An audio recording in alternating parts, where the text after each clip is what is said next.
નમસ્કાર, હું અમૃત મકવાણા, પ્રદેશ સંગઠન મંત્રી, આમ આદમી પાર્ટી ગુજરાત.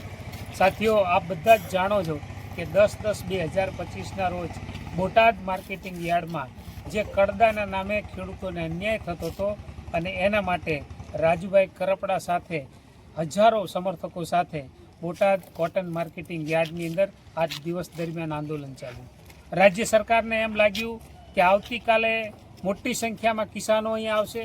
રાજુભાઈ કરપડાએ આહવાન આપ્યું કે રવિવારે 12/10/2025ના રોજ કિસાન આંદોલન થશે અને એ આહવાનથી રાજ્ય સરકાર ભયભીત થઈ ગઈ અને પોલીસને કહેવામાં આવ્યું કે જાઓ તમે બળજબરી કરો અને બળજબરીપૂર્વક રાત્રિના 2:55 કલાકે આખા માર્કેટિંગ યાર્ડની અંદર પોલીસનો કાફલો આવે છે.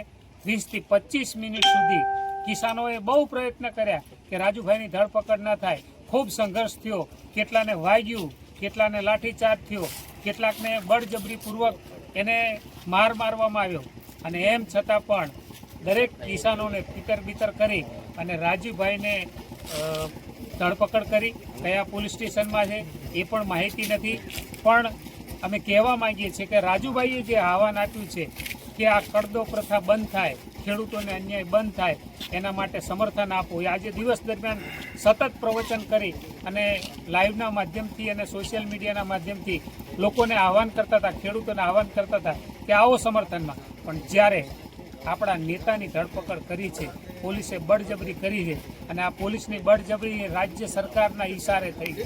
કારણ કે ભાજપને આમ આદમી પાર્ટીના જે લડાયક નેતાઓ છે એ આંખમાં કણાની જેમ ખૂંચે છે. જો આપણો નેતા જેલમાં હોય, આપણા પ્રશ્નો માટે લડતો હોય, ખેડૂતના પ્રશ્નો માટે લડતો હોય, તો દરેક કિસાનને કહું છું, દરેક ખેત મજૂરને કહું છું અને દરેક ગુજરાત રાજ્યના જાગૃત નાગરિકને કહું છું કે કિસાનનું આંદોલન એ આપણા સૌનું આંદોલન છે. અને જો આપણા નેતાને આવી રીતે બળજબરીપૂર્વક જેલમાં પૂરવામાં આવે, આખા બોટાદને એક પોલીસ છાવણીમાં ફેરવી દેવામાં આવે, ચારે બાજુ નાકાબંધી કરવામાં આવે, આટલી તાનાશાહી જો રાજ્ય સરકાર કરતી હોય ત્યારે સૌ સાથીઓને વિનંતી કે લડવું જોઈએ અને જે લડે છે એને સમર્થન આપવું જોઈએ. તો આવો બોટાદ માર્કેટિંગ યાર્ડમાં જ્યાં સુધી રાજુભાઈને અહીંયા આંદોલનના સ્થળ છે ત્યાં સુધી મુક્ત ના કરે ત્યાં સુધી હજારોની સંખ્યામાં કિસાનો અને સમગ્ર ગુજરાતના જાગૃત નાગરિકોને અહીંયા પધારવા માટે આમંત્રણ આપું છું. પધારો, આંદોલનને સહયોગ કરો.